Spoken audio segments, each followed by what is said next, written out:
Welcome, intrepid listeners and watchers, to episode 16 of Christians versus Pharisees, choosing sides and how to fight for them in the Mormon Civil War. It is my joy and privilege to have joined the team organising the annual Sunstone Symposium here in the British Isles. This year we met in the English Midlands city of Leicester, in the heartland of early Mormon history here, and also the 19th century Chartist movement campaigning to give working class men the vote. Our overall theme was harking back to the church's idealistic and utopian origins here, with the theme of resistance, protest, and utopia in the British Isles. We were honoured to have two of the newly appointed Community of Christ apostles, Lachlan Mackay and Canadian Shannon McAdam, join us as they were in the country.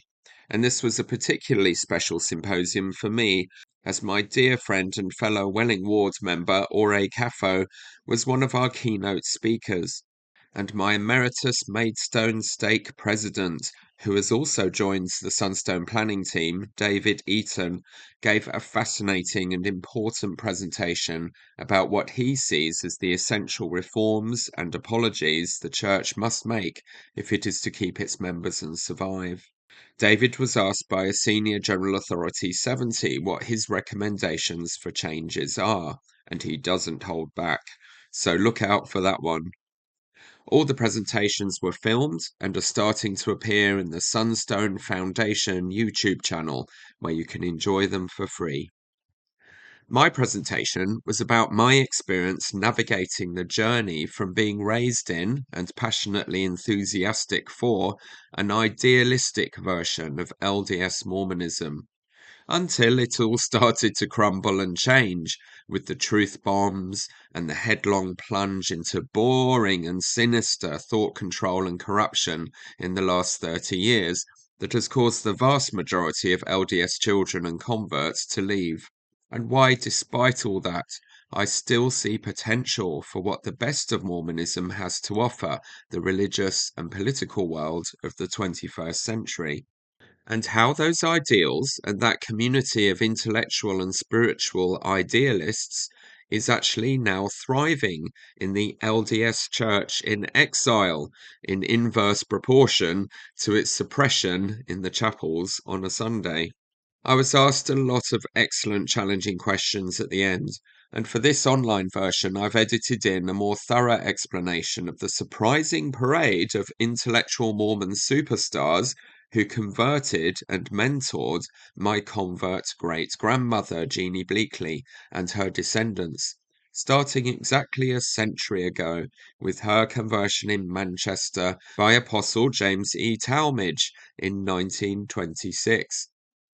There has always been a faction of Mormon leaders and members who understood and tried to live by the very best ideals our religion has to offer. The Mormon Civil War between them and the anti-intellectual control freaks who have come to dominate the LDS Church has been going on for a very long time. But while it seems the mainstream institutional LDS Church is basically doomed now, and baby steps of reform are always too little and too late, the thriving, online, nuanced and post-Mormon communities and rare and precious gatherings like Sunstone prove that what I call the Christian Mormon flame of limitless ambition for progress and learning is still burning brightly and lighting up a world of inquiring minds with its rays. All right, all good? Everyone happy bunnies? Welcome, welcome. Thank you so much for coming. So my theme is really what's going on today. How is it that we can resist, protest, fight for a British Mormon utopia in the same way as the pioneers, the first missionaries, the way Community of Christ has tried to kind of fix things and make it all work in the modern age, and my sort of personal journey through that. So to begin with, a bit of background. I'm speaking here in my area of expertise, which is LDS Mormonism. which can be a very different experience to other branches in the Mormon family. But I hope I can offer some encouragement or ideas for whatever pathway of reform or politics or religion you are on. I live in a very strange, sort of complicated, but also simple twilight zone in my relationship with Mormonism now. It's mostly uncharted territory, and not many people are willing to do it, so for completely sensible reasons. Trying to be a bridge builder while also shouting criticism at the church. It's looking for good and hope while also looking for the bad and the many reasons to despair. And David Eaton's just done an amazing, very gently worded evisceration of the things the church is getting wrong and his suggestions for improving it. So I'm in this sort of weird state of flux, and I'll do my best to put it into words and tell my story. But also with hope, I'm still hanging in wanting the church to reform, but also despair that it probably won't. And it's highly likely that in my lifetime, the Church of Jesus Christ of Latter-day Saints will no longer be sustainable.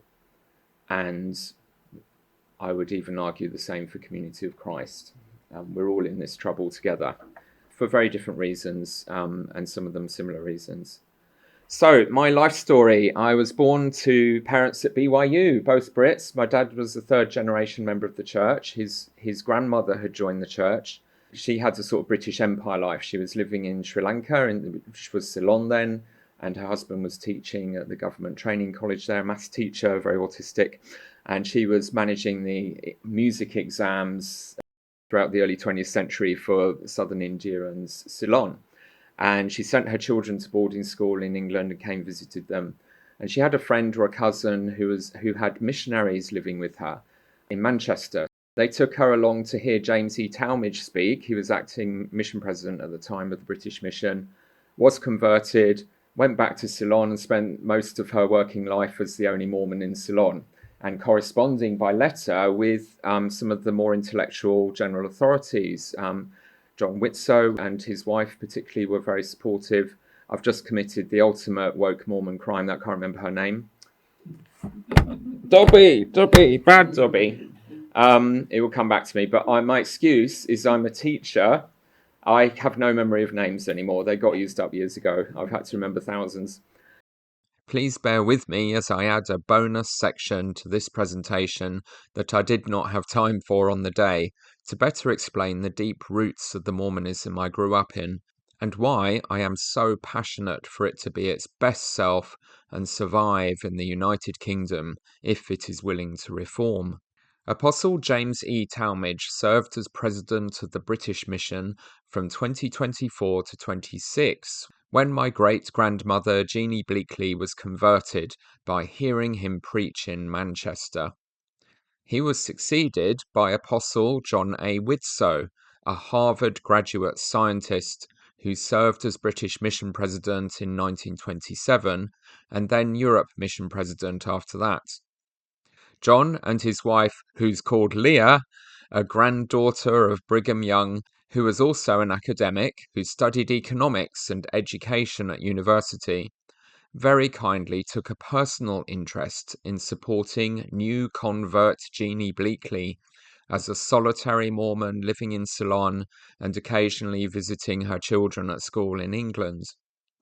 Leah, in particular, corresponded regularly with Jeannie. While John was serving as a mission president in Europe, Leah served as the president of all the women's auxiliaries in Europe and must have recognized and resonated with Jeannie's professional and leadership role as a pioneer for the church and a music education administrator. A decade after her conversion during World War II, Jeannie was constantly worried about her children, who were all in harm's way. We are very lucky to have hundreds of their letters as she corresponded with them all from Ceylon. Her daughter Joyce was living with the acting British mission president Andrei Anastasiou and his English wife Mary Mead during the Blitz in London and trying to pass music exams. President Anastasiou was a Russian who had converted to the church while studying law in London and drafted the first translation of the Book of Mormon into Russian with James Talmage's encouragement. He and Mary had their hands full with their own children, but opened their home and hearts to be surrogate parents of Joyce, who was having a ball in the exhilarating social life and drama of wartime London. Joyce had trained in classical Indian dance growing up in Ceylon and appeared on the front cover of Illustrated magazine in 1943, performing with a troupe of Indian dancers who toured the country after a season in the West End. My great auntie Joyce met and married a Mormon American Army lawyer serving in England called Wendell Anderson, and they raised a family in Logan, Utah after the war. Jeannie and James's oldest son, John, my granddad, served as a doctor in the Royal Army Medical Corps and spent the war fighting in Europe. He was posted for a while to Northern Ireland, where he married my granny, Nancy, and started working on a family of 6 children. Although Nancy did not join the church until her old age, she was very supportive of her children being raised Mormon and even took on some callings in Relief Society.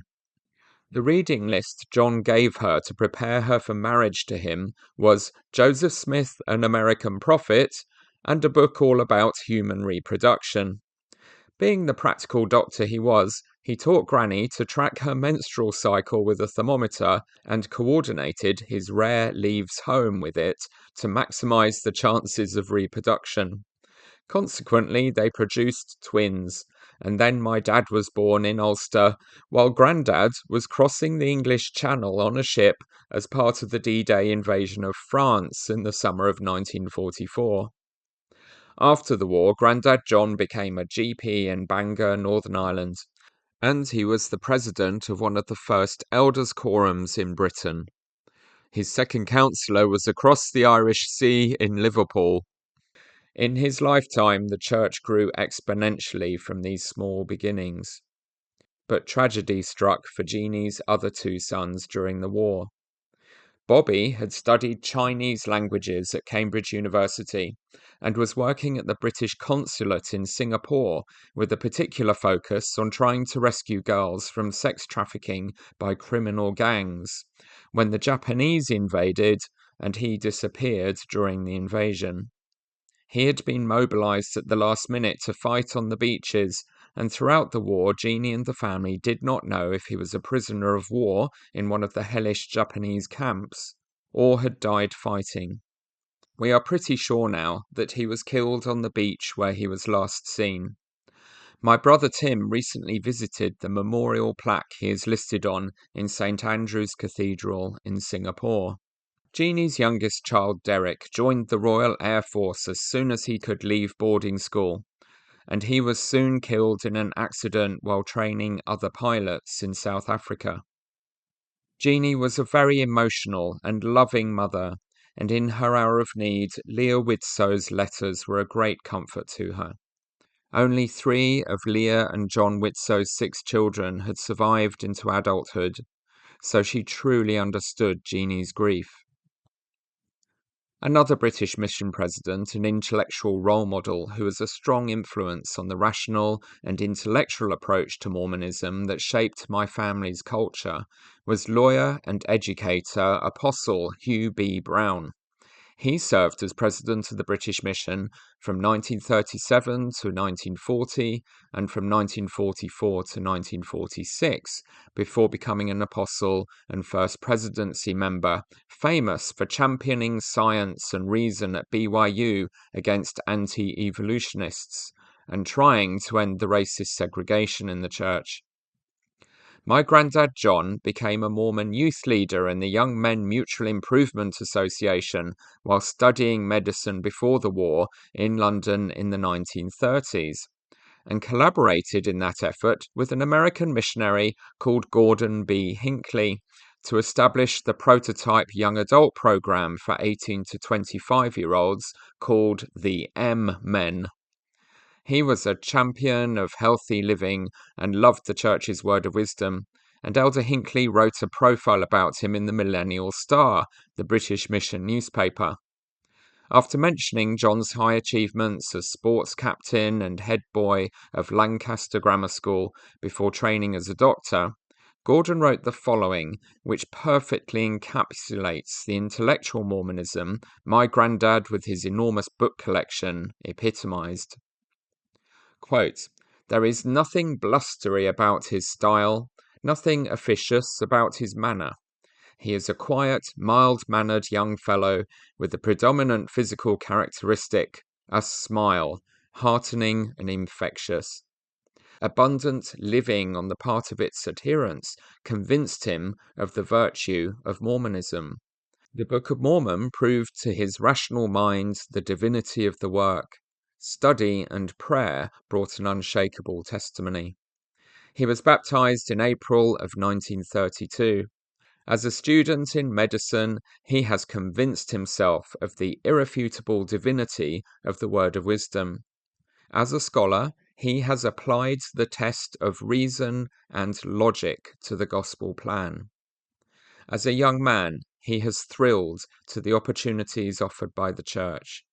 His life is a challenge to every youth in the land to grow strong and walk nobly. Men activity is the field of promise." Close quote. There is a delightful postscript to my great-grandmother Jeannie Bleakley's friendship with the Widsows. In 1959, Jeannie made a rare trip to the USA to visit her daughter, my great-auntie Joyce. We have a delightful, vibrantly coloured photo of Joyce with John and Leah Widsow, and a newspaper clipping reporting on how Leah took Jeannie to October General Conference and introduced her to President David O. McKay. The accompanying photo perfectly captures what must have been a profound moment for Jeannie as she gazes intensely into the eyes of the prophet of the religion she has been fervently faithful to almost entirely on her own in Ceylon. But following the sexist patriarchal conventions of the time, the journalists do not even name these remarkable women. They are, of course, just appendages to their husbands. The caption reads, quote, "President David O. McKay and Mrs. John Widsow greet Mrs. James Bleakley, who made trip from Ceylon, just off the tip of India, to attend LDS conference." Close quote. Growing up, I knew almost nothing of any of that history, which it has blown my mind to research and discover in recent years. But all those influences had a powerful impact on the kind of Mormonism that was normal for my Bleakley clan. A religion firmly rooted in evidence, science, rational analysis, and higher education. Forward-looking rather than backward and superstitious. Unafraid to have intense debates and contend for the faith. A pathway to godhood that was primarily about learning and learning and learning, as well as selfless public service. Not self-loathing about sin and leader worship. Humbly but confidently stepping up to be a leader when needed. Critical analysis of what could and should be better, and initiating new ideas and programs to help that happen. Putting your shoulder to the wheel to make the vision of a Mormon Zion that would grow to fill the world happen, rather than expecting other people to make it happen and do the thinking for you and just following them. We did our best to stand on the shoulders of the intellectual Mormon heroes who had nurtured and guided our family's Mormonism from the start. James the scientist and Mary the teacher Talmage. John the scientist and Leah the teacher and author Widsow. Hugh the lawyer and teacher and Zena Brown. Hugh's wife, Zena, was the daughter of a remarkable businesswoman and activist for women's education and votes. Even Elder Landell Stoddard Merrill, the Manchester district leader who baptized Jeannie and befriended her sons John and Bobby, was from intellectual Mormon royalty. You couldn't make it up. Elder Landell's grandfather was polygamous apostle Mariner Wood Merrill. Mariner Merrill had 8 wives and 46 children. With his wife Almira J. Bembridge, he had his son Charles Edward Merrill. Charles married 3 wives, and with his 3rd wife, Anna Victoria Stoddard, he had Jeannie's missionary, Landall Stoddard Merrill. Mariner Wood Merrill also had a son with his wife Maria Kingsbury, who was Joseph F. Merrill. Joseph F. Merrill later became an apostle too, but before that he became famous for being the first Utah-born person to get a PhD at a university outside of Utah. Professionally, he became head of a school of mining and engineering, training people to work in the booming Utah mining industries. But more importantly, he founded the seminary program of study for Mormon teenagers and negotiated with the state school system for them to have time out of the usual curriculum to have those seminary lessons in.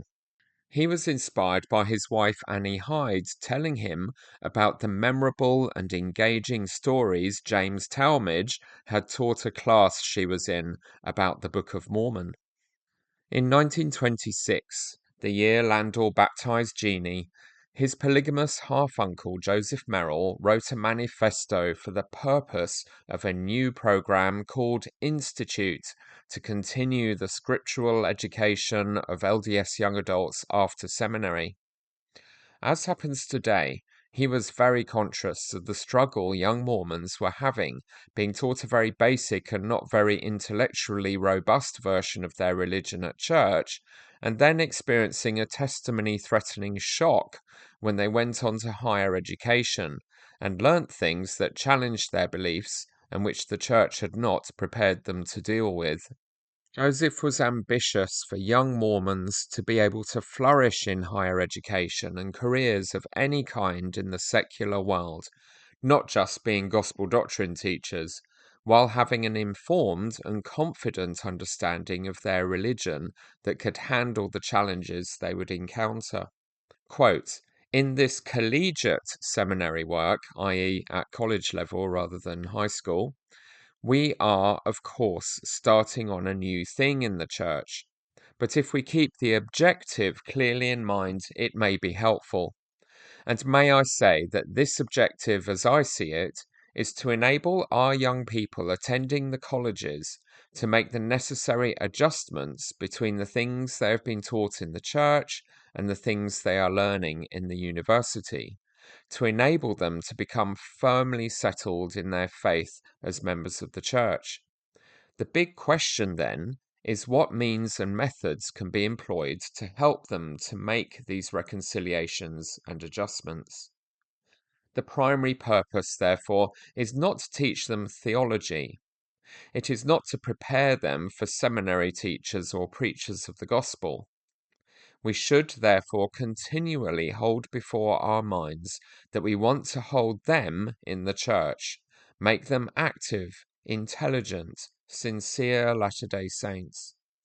We want to keep them from growing cold in the faith and indifferent to their obligations as church members.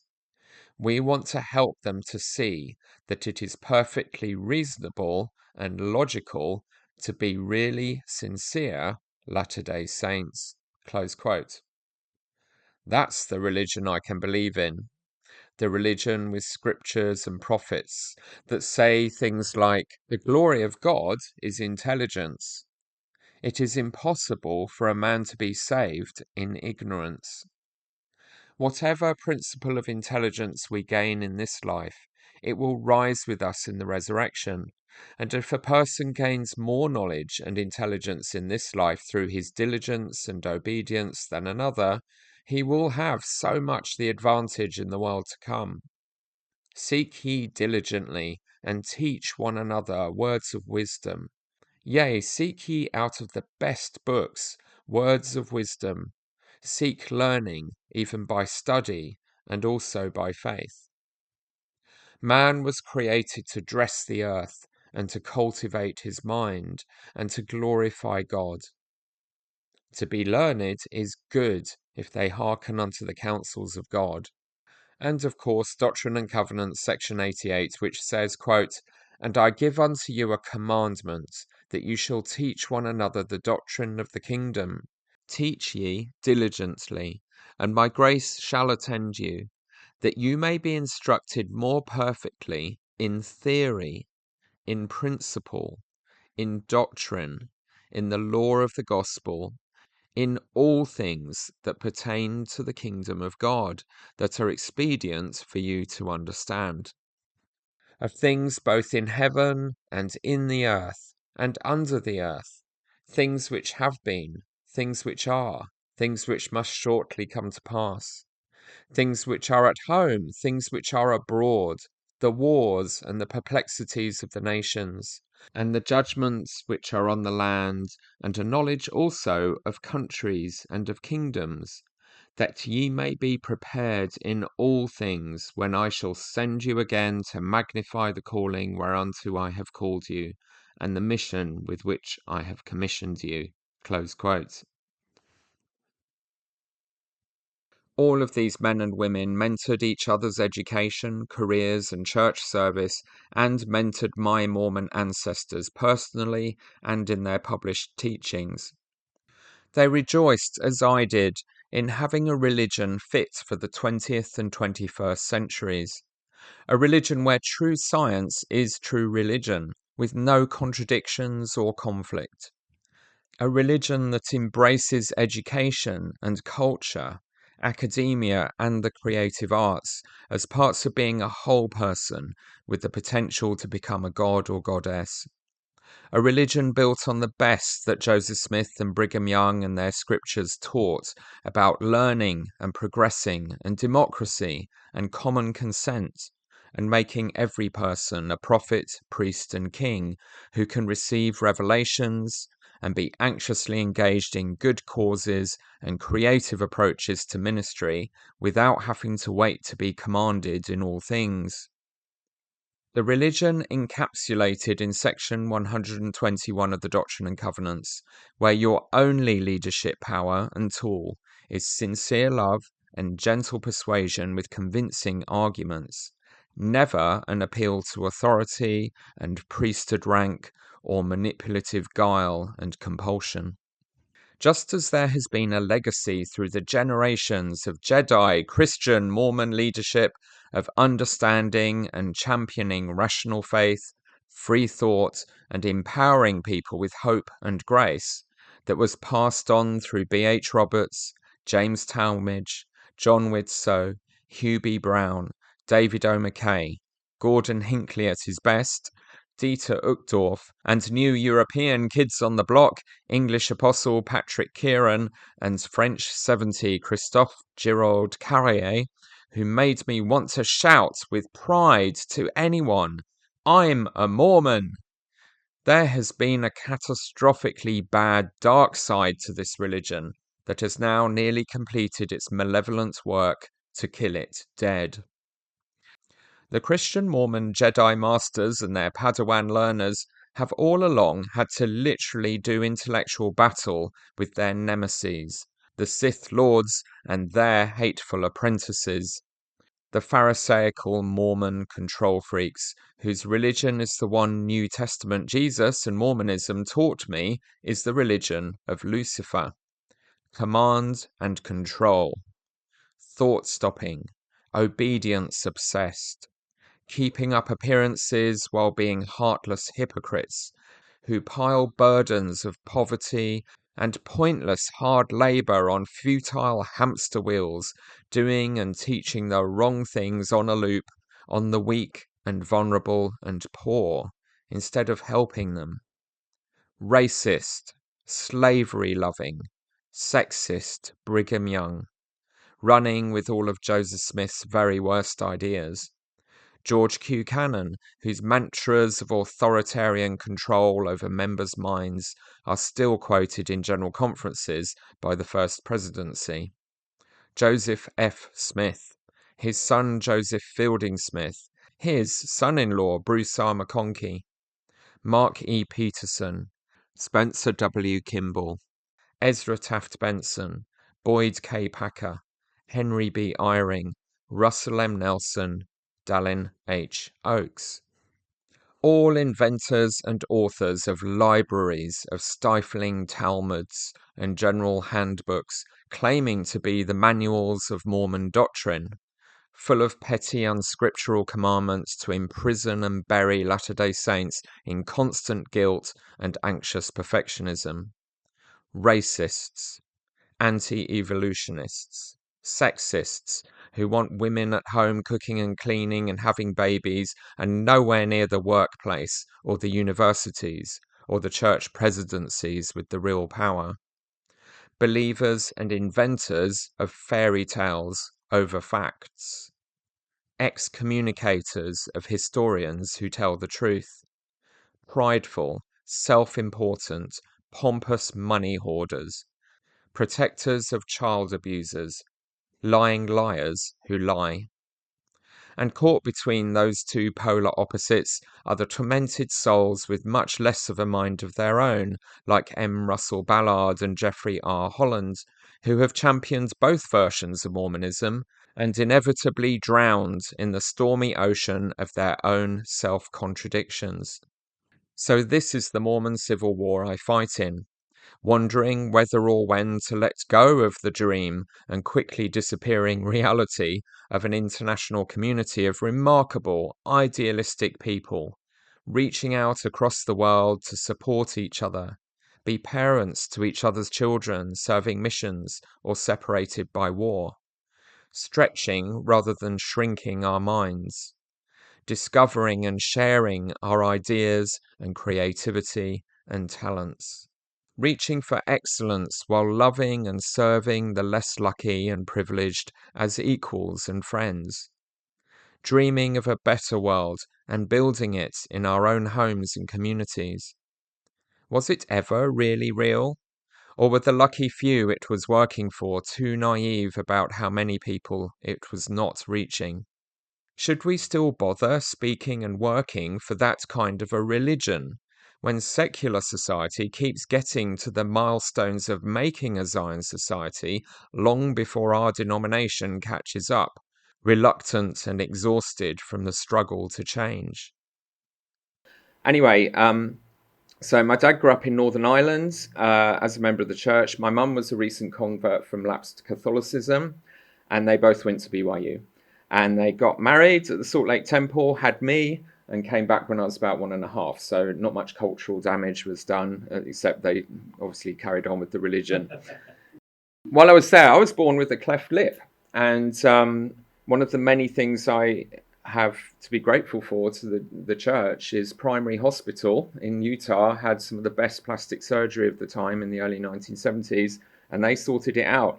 There's poor me healing, and I had to tie my arms down so I wouldn't suck my thumb. I'm a direct beneficiary of the church's investment in charity, in establishing an amazing hospital, in funding good work. This is my extended family. 90% of those people are active Latter-day Saints in the Bleakley clan. That was our family reunion last year. Amazing, wonderful people. Some of them are LGBTQ, and the family's been, on the whole, really tolerant and supportive and lovely to all. Here's my early years, primary, in someone's living room in the dark 1970s. That's me in the red. There's some photos my mum took. She was state primary president, I think. So we've got these amazing slides of there's me in sunbeams learning about Jesus. That was my sunbeam book up in someone's bed. And our primary colours flags. We're singing the primary song. And continue to have an amazing life in the church. The road shows. There I am as Gabriel or something, or St. Peter. And my second wife, Lynn, both married in the temple. We'll come to that later. So I served a mission in the Florida Tallahassee mission and was in the armpit of the Bible Belt. Amazing experience. But all of this was incredibly validating. My calculation for going on mission is the last thing on earth I wanted to do was people come back glad they went. So I just assumed something magical would happen over the 2 years because the idea of harassing other people with religion was extremely un-British and I was not comfortable with it. But I had a really great time. It was a lot of fun. I did some major art projects in local schools, painting murals.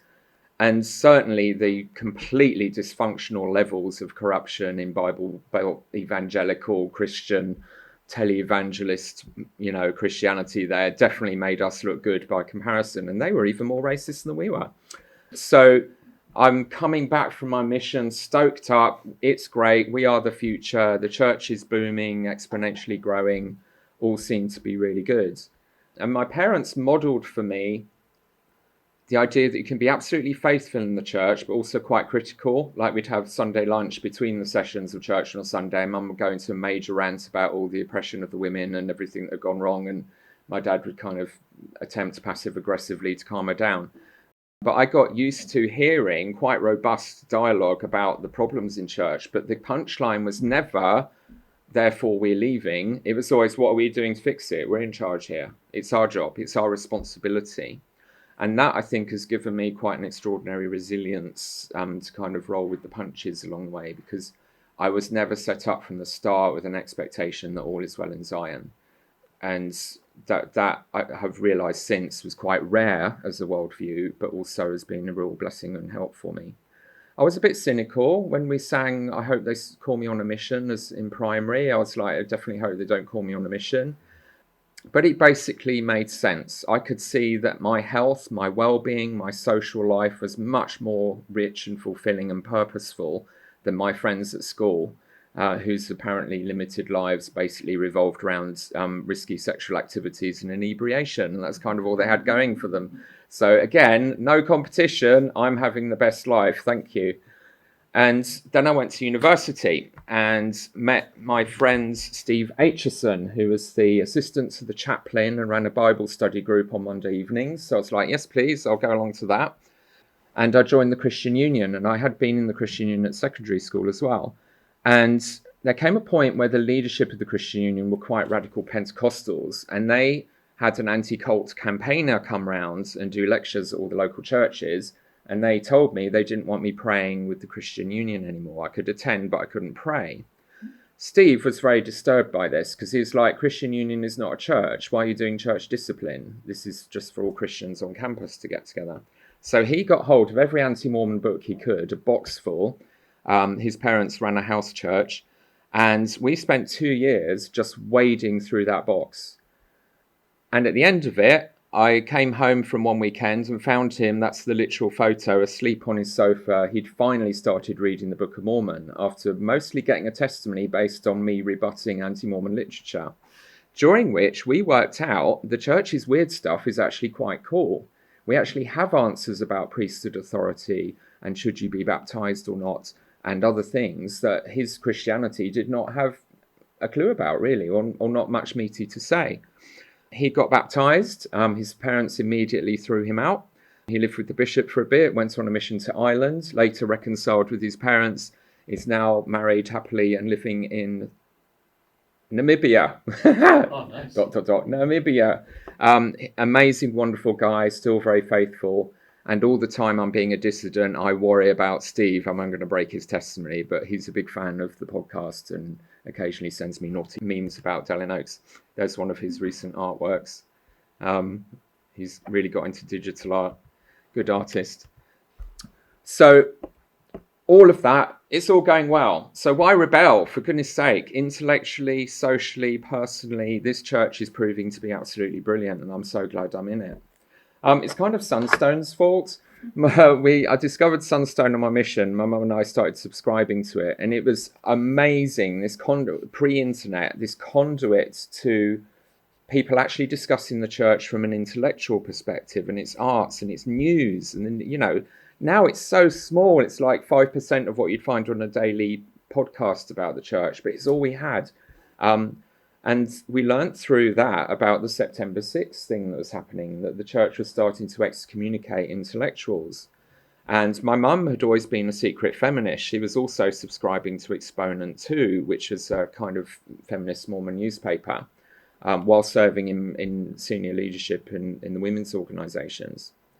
And she often talks with me about her struggles with the patriarchy, we'd call it now, and difficulties with the men thinking they're God and telling the women what to do and the women believing them, which drove her nuts because often it was really bad advice. They're doing better these days, but it was pretty terrible.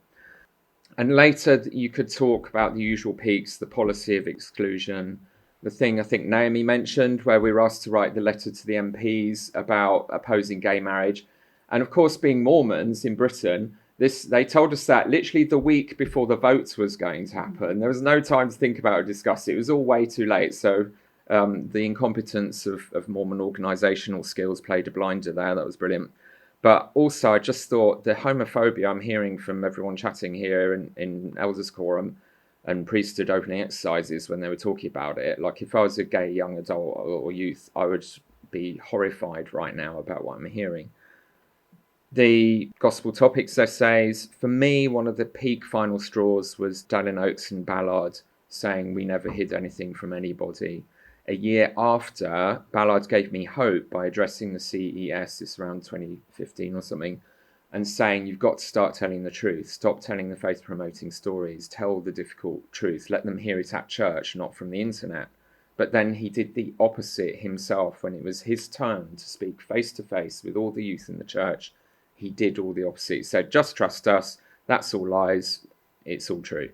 But it's this idea that the church is hiding something, which we would have to say as two apostles who have covered the world and know the history of the church and know the integrity of the first presidency and the Quorum of the 12 from the beginning of time.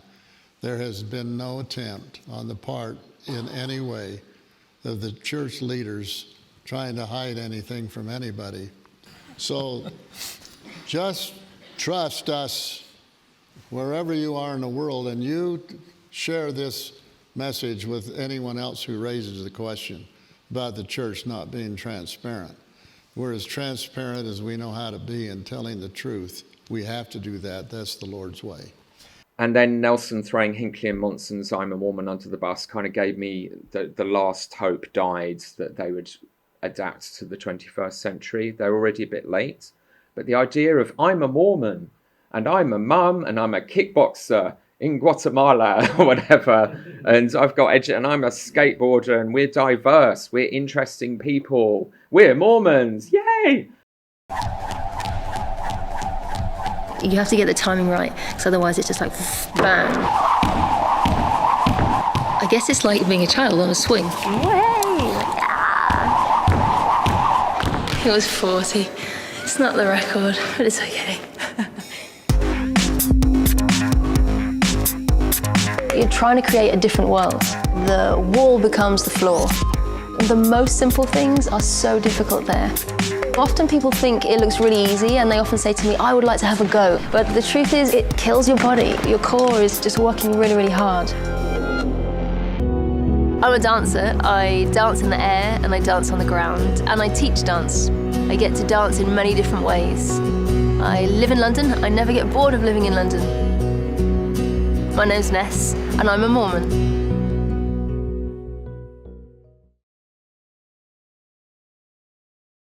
I believe in laughing through life. That's the way to get on. I'm a legal representative. I'm an actress. I'm a wife. I'm a mother. My name is Jackie Notice, and I'm a Mormon.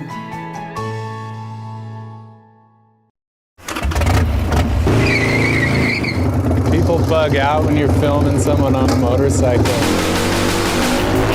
My name is Jeremy Jones. I always told my mom and my dad I just won't wear a suit and a tie to work. And that was just the deal.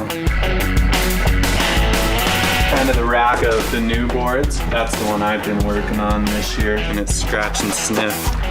Smells like pizza. Skateboarding is what got me into snowboarding. Just needed something to do in the winter, you know. I'm a husband. I'm a father, family man. I'm a snowboarder, I'm a skateboarder. My name's Jeremy Jones, and I'm a Mormon. So, what are Mormons really like? You decide.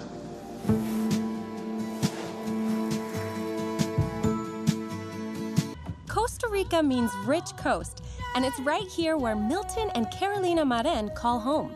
Watch closely, because this story may challenge what you think you know about the roles men and women play in Mormon homes.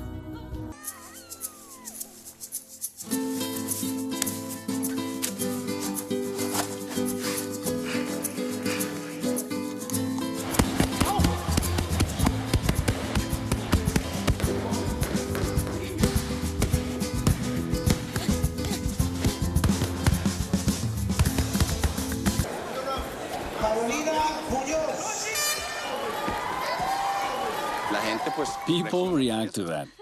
When they see Carolina so pretty, and then they see her getting into the ring to compete with someone, people react and don't think that it's her.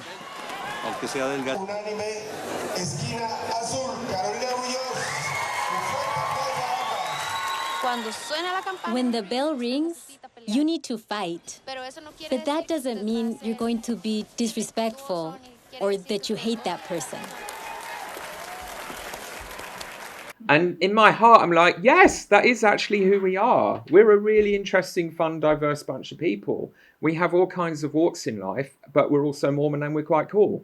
Awesome. And then, like, the Grim Reaper stands there at the pulpit after basically breaking my sister's testimony with his press conference and his terrible answers about women.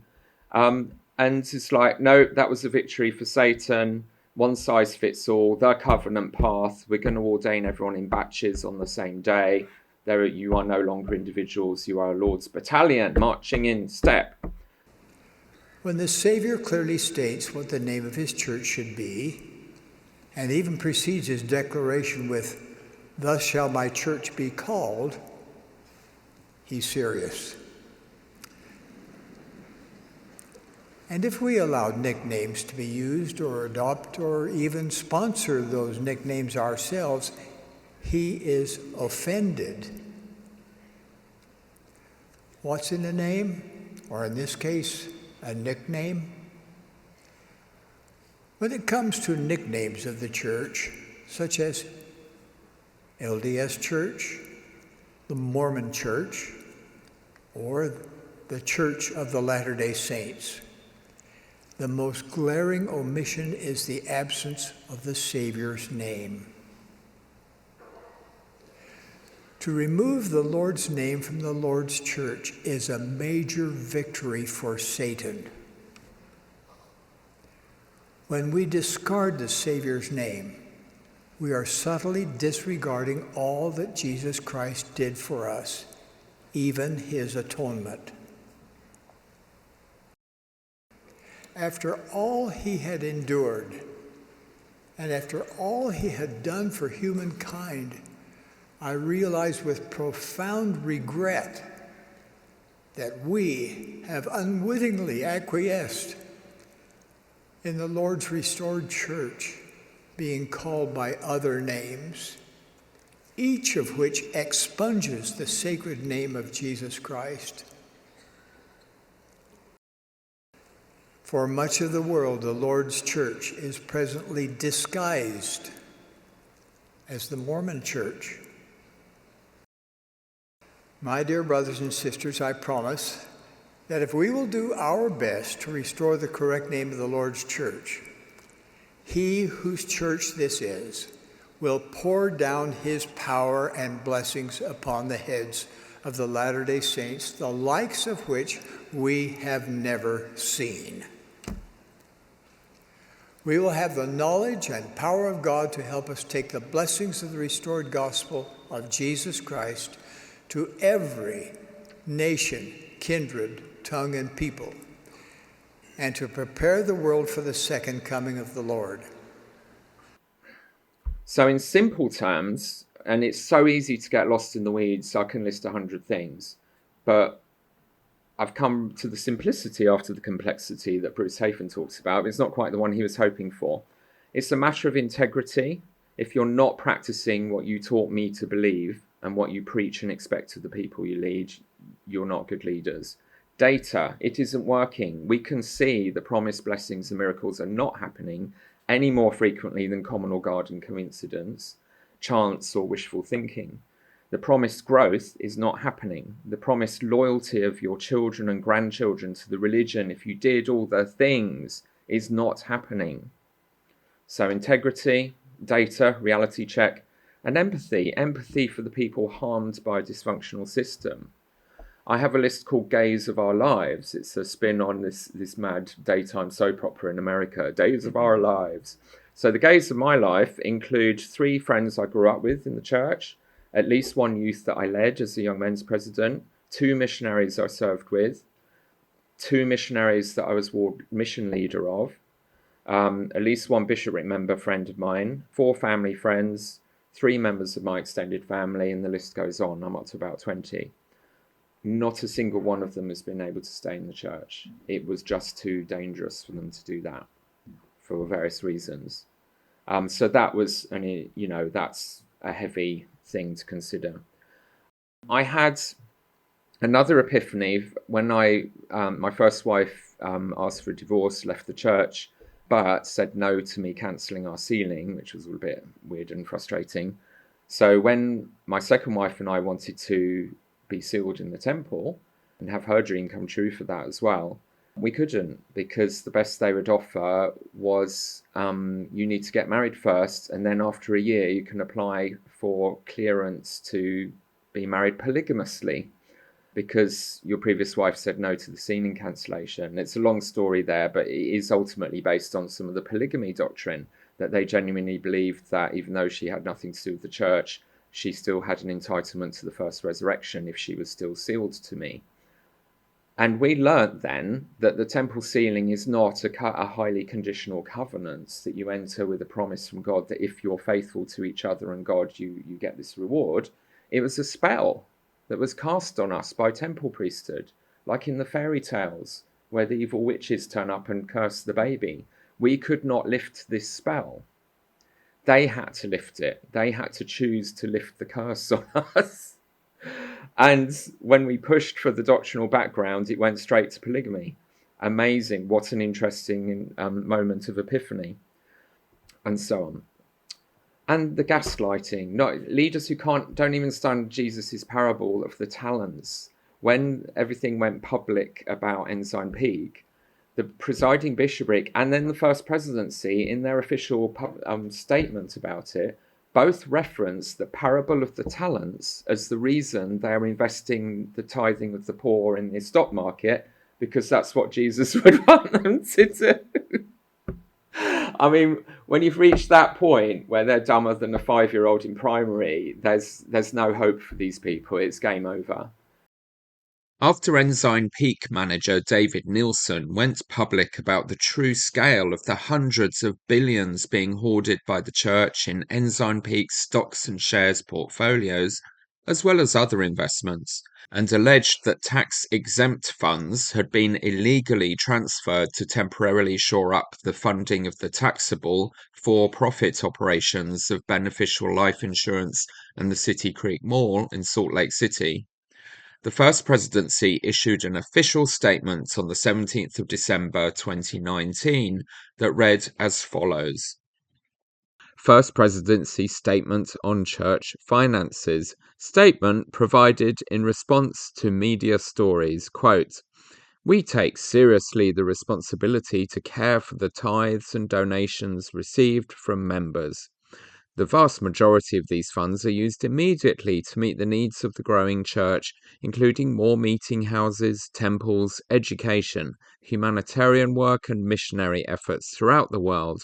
Over many years, a portion is methodically safeguarded through wise financial management and the building of a prudent reserve for the future. This is a sound doctrinal and financial principle taught by the Saviour in the parable of the talents, and lived by the church and its members. All church funds exist for no other reason than to support the church's divinely appointed mission. Claims being currently circulated are based on a narrow perspective and limited information. The church complies with all applicable law governing our donations, investments, taxes, and reserves.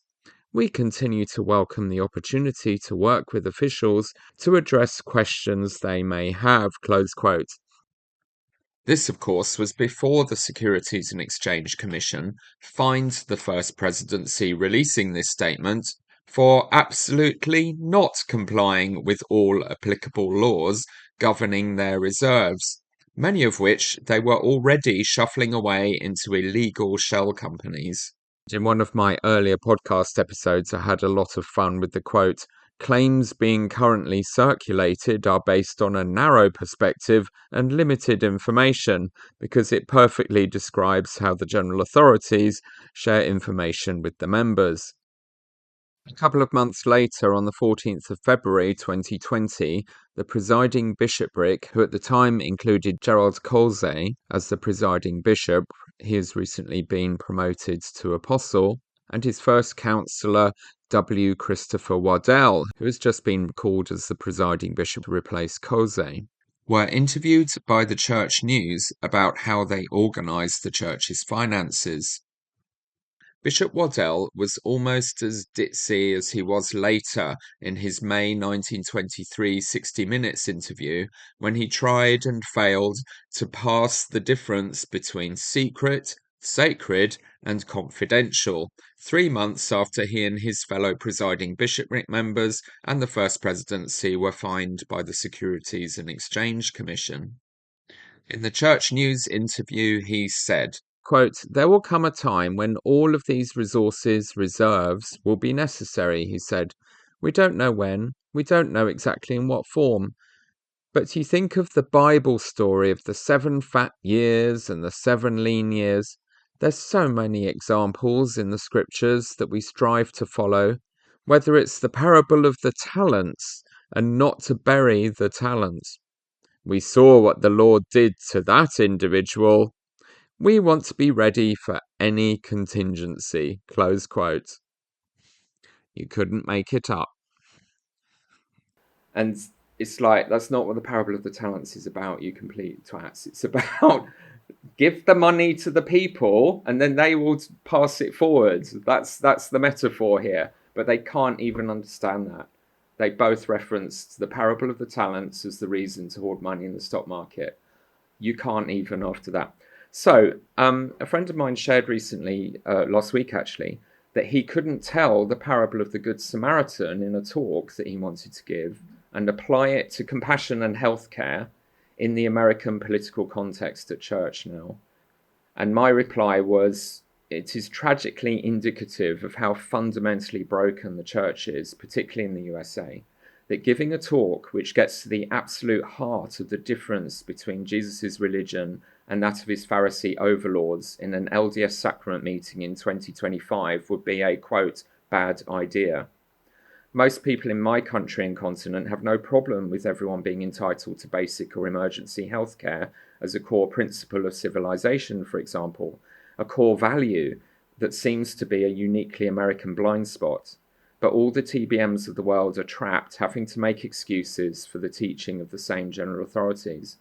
To run with Bruce Hafan's naive faith is not blind slogan, that was the name of his thing, the simplicity after complexity I have arrived at, having chosen the path of anti-Pharisee rebel and trying to find wholly realistic solutions to save the church from its doom spiral, has also taken me back to core principles.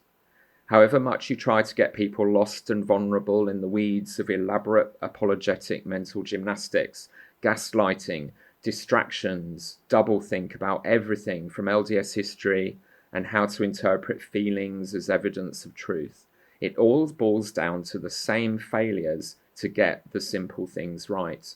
Lying is wrong. Stealing from the poor and hoarding that wealth is wrong.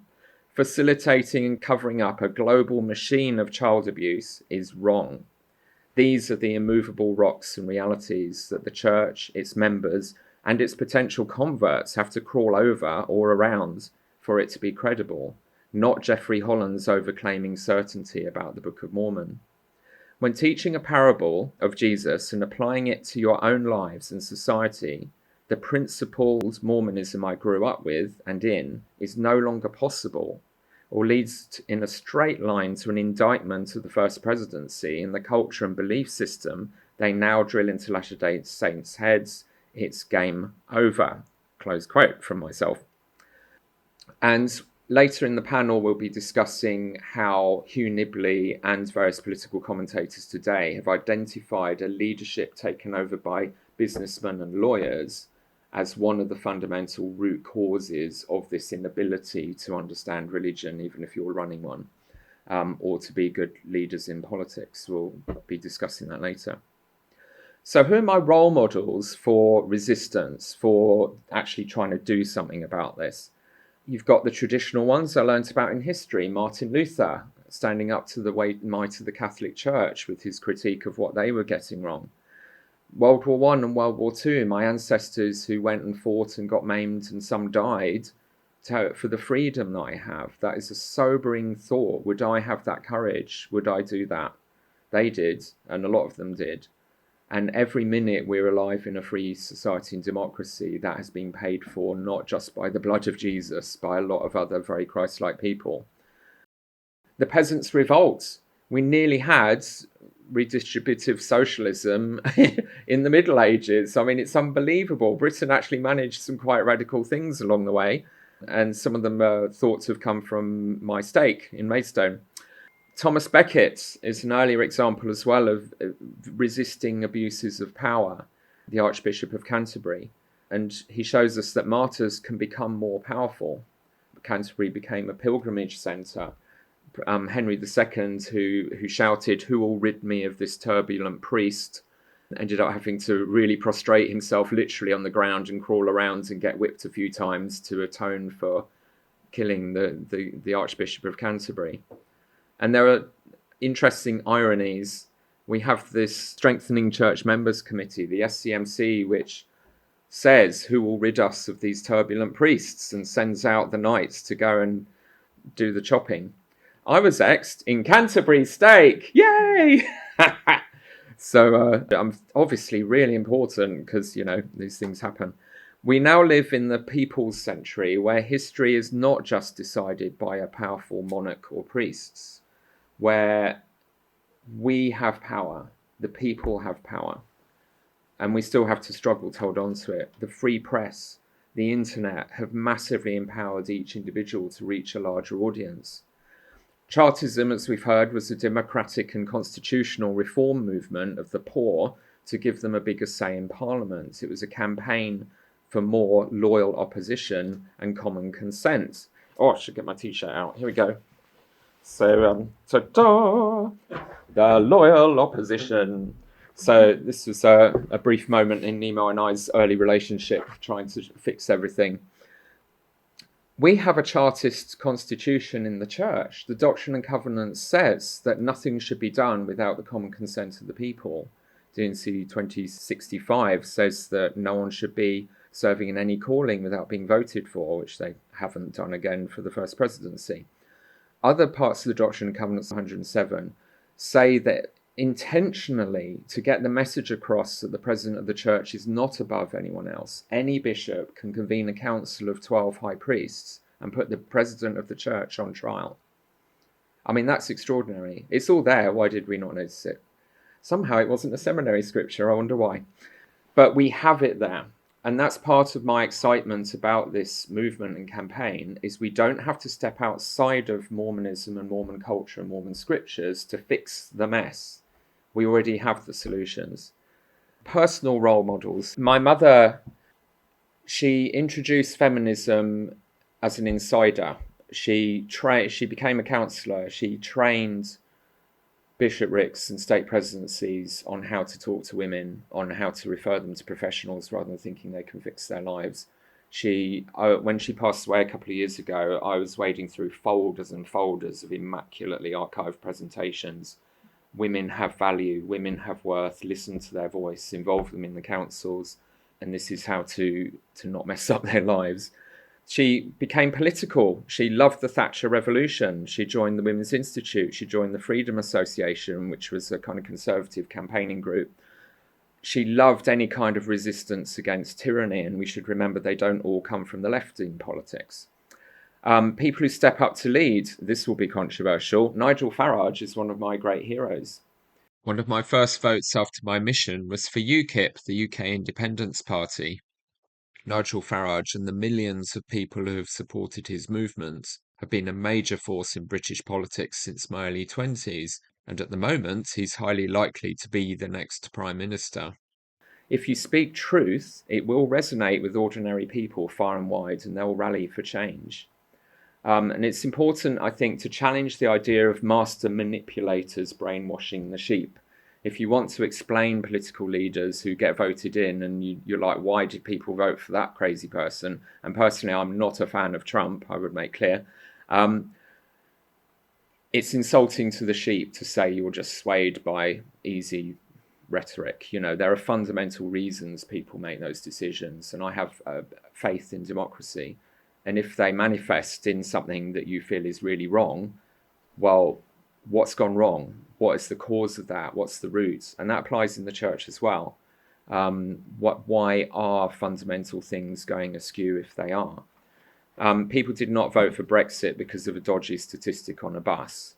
People who've been faithful members for decades as adults or throughout their childhood don't leave because they were offended or lazy or wanted an excuse to sin. It took strength, not weakness, to step away from a lifetime of conditioning and sunk costs. So join in, participate, whatever your politics is, whatever your cause is. The individual can make a difference, even if there's only a few of us. And that, again, is what we're going to discuss in the panel later. Hugh Brown is one of my great heroes. He was trying to stop the church's racism. He was trying to protect the intellectuals. He gave some extraordinary keynote addresses at Brigham Young University, which you can find on the BYU Speeches website. They're amazing. I don't have time to kind of read the whole thing to you, but one great moment was where there was a real sort of conservative clampdown on teaching evolution at Brigham Young University. And he came and gave a speech there and kind of subtly said that the truth of God is written on two scriptures. There's the ones in the Bible and also on the stony tablets of the earth, i.e. the fossil record. And we should read them both like scripture. And if you want an evolution you can be comfortable with, surely that's Mormon doctrine, that we can evolve to become like God, that we can progress through steps. We're very grateful in the church and in this great university that the freedom, dignity, and integrity of man is basic in church doctrine as well as in democracy. Here we are free to think and express our opinions. Fear will not stifle thought, as is the case in some areas which have not yet emerged from the Dark Ages. But God Himself refused to trammel man's free agency, even though its exercise sometimes teaches painful lessons. Both creative science and revealed religion find their fullest and truest expression in an atmosphere of freedom. I would urge you to resist the downdrag of mental laziness. Someone has said that leads to the premature hardening of the intellectual arteries. I hope you will develop the questing spirit.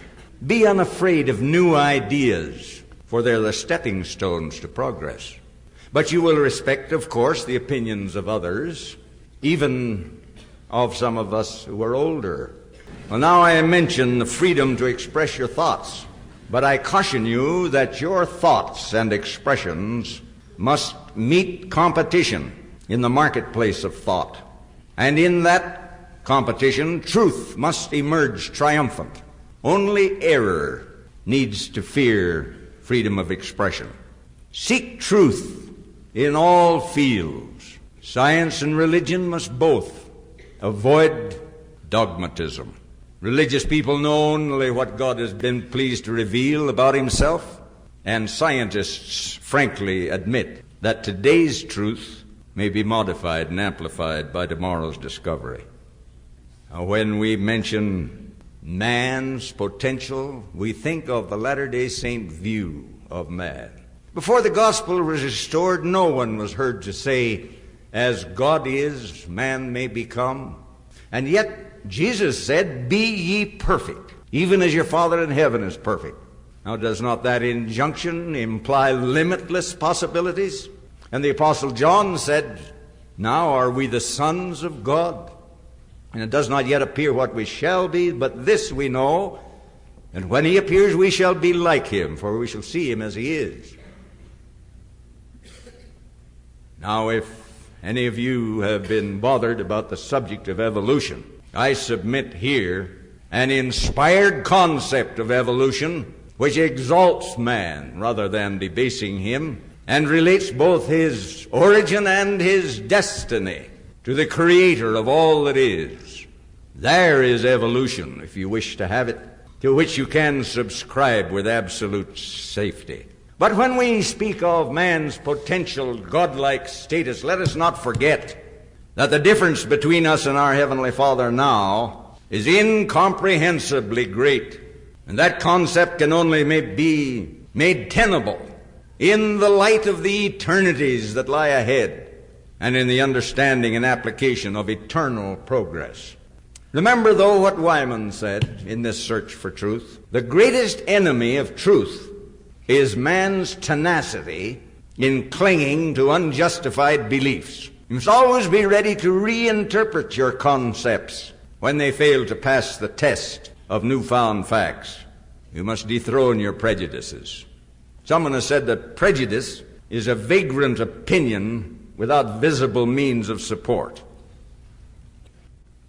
We need freedom. Freedom to think, to act, to take part in activities of all nature, kinds. But we need the steadying hand of intelligence, which is God-given. For instance, there are various opinions as to the time involved and the method employed in the great and continuing act of creation. The biblical account of that creation is compressed into a few lines. It's obvious that the Bible was never intended as a textbook on biology, anthropology, geology, or the other sciences.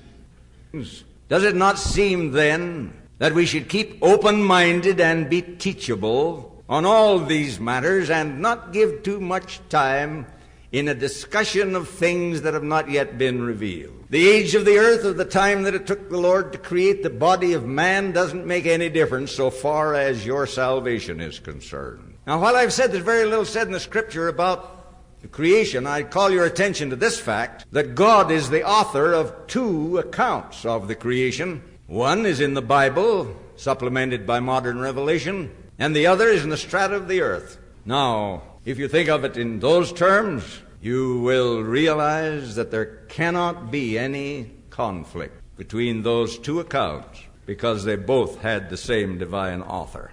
Our scriptures, some of them in which we believe, were written by the finger of God on tablets of stone and delivered to Moses. And other scriptures were dictated by him to his prophet scribes, ancient and modern. And here we have the world's finest literature. But there's no more fascinating story and none more accurate when properly interpreted and understood than the story that is written, also figuratively by the finger of God, on the stony pages of the earth's crust. So he spoke their own language back to them. He showed them the way to not be ignorant fools from their own scriptures and concepts. And he was very much about how essential it is to have freedom of thought. We are not so much concerned with whether your thoughts are orthodox or heterodox, as we are that you shall have thoughts. One may memorize much without learning anything. In this age of speed, there seems to be little time for meditation. And his ultimate quote that I found really useful was that the church, if it's going to survive, has to compete in the marketplace of ideas. And he taught that repeatedly. So what that means is you can't just brainwash everyone in your own bubble and tell them not to talk to anyone else. You have to be robust enough in your understanding of what truth is, what needs to happen in the world, and you have to get out there and cope with any kind of counter-argument. And you need to train yourself to do that effectively. And if it's not good enough, get rid of that idea. It's not good enough. You are wrong. You need to learn from that tension. And he understood that this is the heart of the best version of Mormonism, that our purpose here is to learn from everything, learn from mistakes, learn from challenges, to engage in the world, not shy away from it, that everything is there to learn from. And another hero of mine is Dieter Uchtdorf, who more gently, but throughout his time in the First Presidency, dropped what I call the Dieter bombs of truth. He admitted, from his airplane, of course, he admitted that the church leaders haven't always been very exemplary of our own values. He's admitted people have good reasons for leaving the church. And my favourite quote of his was from a talk in October 2015 called "It Works Wonderfully." I was so excited I made my first meme. I'm very proud of it. Sometimes we take the beautiful lily of God's truth and gild it with layer upon layer of man-made good ideas, programs, and expectations. Each one by itself might be helpful and appropriate for a certain time and circumstance, but when they are laid on top of each other, they can create a mountain of sediment that becomes so thick and heavy that we risk losing sight of that precious flower we once loved so dearly. Therefore, as leaders, we must strictly protect the church and the gospel in its purity and plainness, and avoid putting unnecessary burdens on our members. I was like, he gets it. He knows exactly what's gone wrong. We've piled everyone with all these great sounding ideas. Go the extra mile, do these 20,000 things and your life will work better. But it becomes a mountain that crushes us rather than a soil that we can grow in. I thought that was one of the most profound things I've ever heard. Other heroes, of course, Nemo, RFM, John DeLynn, Bill Reel, Gina Colvin, people taking to the internet airways to speak up, to make profound personal sacrifices to do so often. So find your personal issue and needs and then politicize it, weaponize it, but in a good way. What are you an expert in? And I think this is the key for people who make a difference in the world. What do you know? I know Mormonism. These are my people. This is my tribe. And I love how post-Mormons and nuanced Mormons have taken the conversation into, we're still here. We're still part of this community. It's part of us. It always will be. These are our people. So if I'm going to fight a social campaign, I'm going to do it with the people, my huge, enormous Mormon family, for my community. I'm good at this. I know it. I understand it. I may not be good at it, but I'm trying. So I think that's a real key, rather than just adopting someone else's cause in a sense, which is good as well if that works for you. But why not work where you have your connections, your strength? One of the most important things I've discovered and been taught is by people sharing knowledge through the internet. For example, how power was consolidated by Brigham Young at Winter Quarters. In one of Radio Free Mormon's first and most popular episodes, he talked about the apostolic coup, when Brigham Young engineered a takeover of the church basically by the Quorum of 12 Apostles in the First Presidency, whereas it had co-equal 70 and high priests and stake leaders that were kind of before then regarded as equal in authority and are described as such in the Doctrine and Covenants. And just to understand, why are we here? Why did we get from there in the scriptures to this?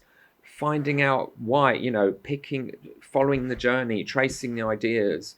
I will rather rudely in my, but accurately, podcast talk about it like the Sith Masters with their apprentices, and you can track through the quorums of 12, the ones who are like the most controlling and evil, and then their little acolytes. I could name names. One of them is now the president of our church, unsustained. While I was researching President Kimball talk's audio, it was given in October 1960. It was when he talked about Native Americans turning white. And that has, of course, now been scrubbed from the audio in the archives of the church.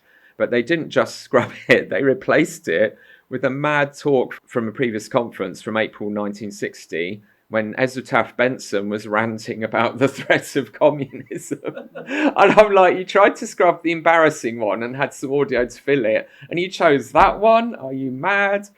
I have lots of delicious Ezra Taft Benson ironies. He was obsessed with civil rights being the way that the Marxists were going to take over America. There were 2 serious attempts for him to literally run for president with the 2 major racist segregationists of the time, another amazing juicy morsel from history, including the extremely segregationist racist governor of Alabama.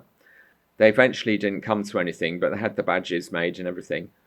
So while President Benson was in a coma and President Monson and Hinckley, his councillors, were pretending he was still running the church by using a signature machine to write Ezra's signature on all kinds of documents, mission calls, including my one, and even letters to his own family. Caveat, they were probably doing that to stop the next Sith Lord, Boyd K. Packer, actually becoming president, because if they'd released Benson, that would have been him. So I'm now actually very grateful to them for their naughty political shenanigans after being quite angry about it. So keep learning. You often find more layers to these stories. The machine, pretending to be President Benson, called me to Alabama, the stomping ground of his old running mate for president, who stood in front of the National Guard trying to stop the schools being integrated. And again, an irony. The only churches in Alabama that weren't racially segregated was the tiny little congregations of the Catholics, the Seventh-day Adventists, and the Mormons, and a couple of very, very poor Pentecostal churches meeting in shacks. Layers of, are we the goodies? Are we the baddies? It's messy, isn't it? It's fascinating. Lived history is quite wild. While serving there with my very, very, very gay but not yet out companion. He's out now. So random coincidences happen in life. You can hit a lot of demoralizing brick walls.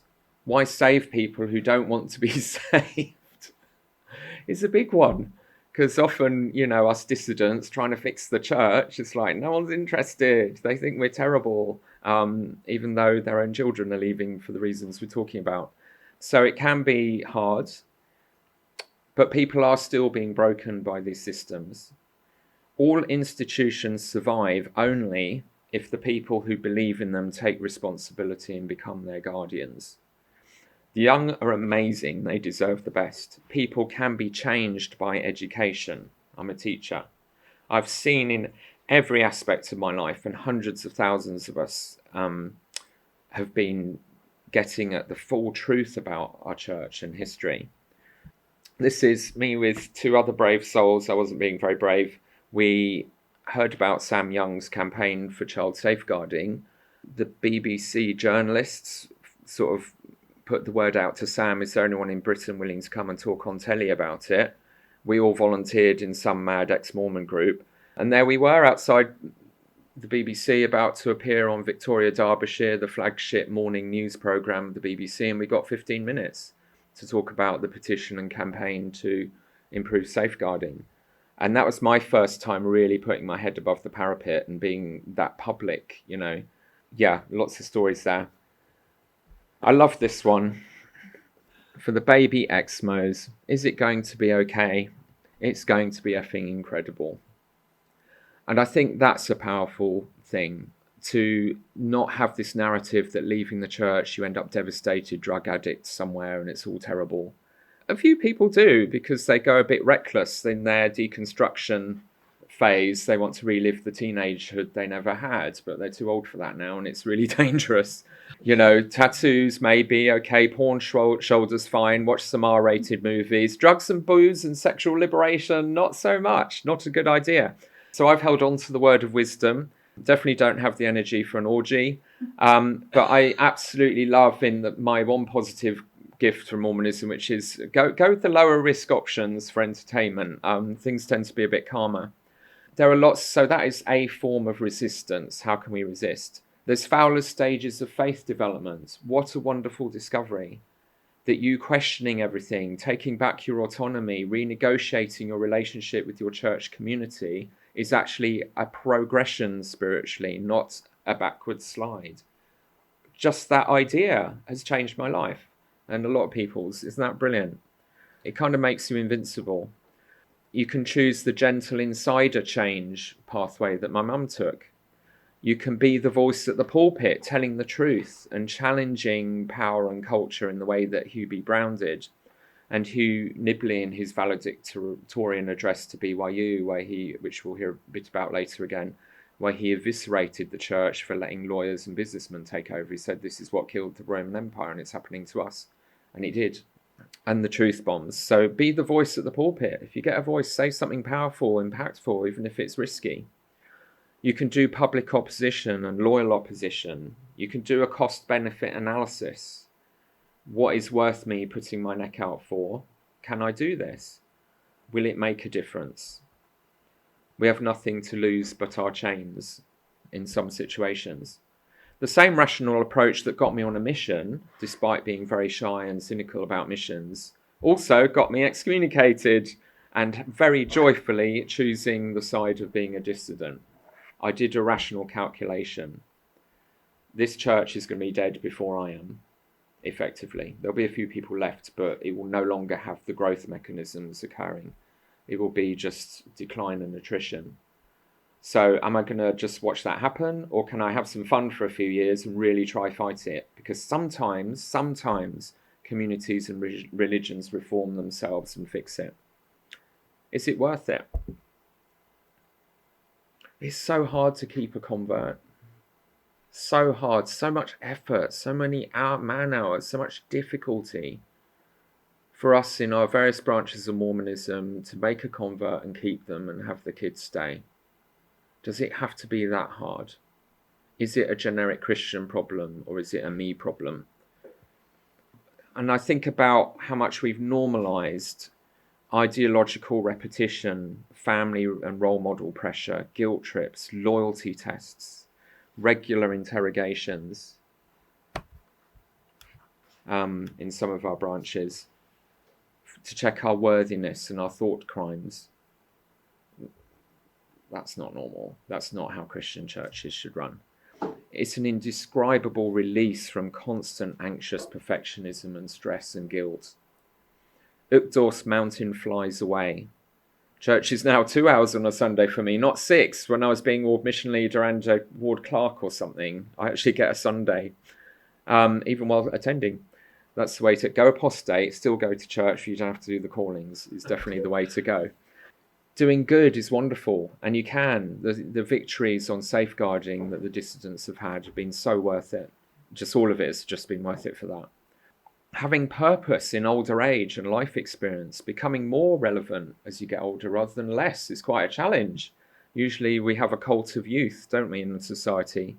But we have so much that we can be a guardian of and pass on. Of course, this is what the general authorities think they're doing. They have a version of 1950s Mormonism that they feel terrified is under threat. But we've got a version of Mormonism too that used to be there or was stronger. And I'm just as militant about that as they are about theirs. The apologists are starting to agree with us. This is going to be one of my next episodes. They've agreed. The more you talk about Mormonism, even if you're defending the church like fanatically, you start to realise the leaders are old and out of touch. Our youth are going. We're not meeting their needs. They're saying it too. Truth is prevailing. There is an LDS church in exile to minister to. And it's much bigger than the ones at church on a Sunday. They're not all interested. A lot of them have just walked away, but there's a lot of us. So what next? The community of Christ very kindly and slightly patronizingly chuckle at us as they did all these, as they sorted all this mess out long ago, although they've been very kind and open about the struggle it's been in many ways to make decisions, to actually practice common consent in decision making. And we've had some wonderful presentations at Sunstone UK about that, and really useful lessons they're able to teach us if we want to take that path. But they're also shrinking. Both churches are looking at the developing world, the global south as the future.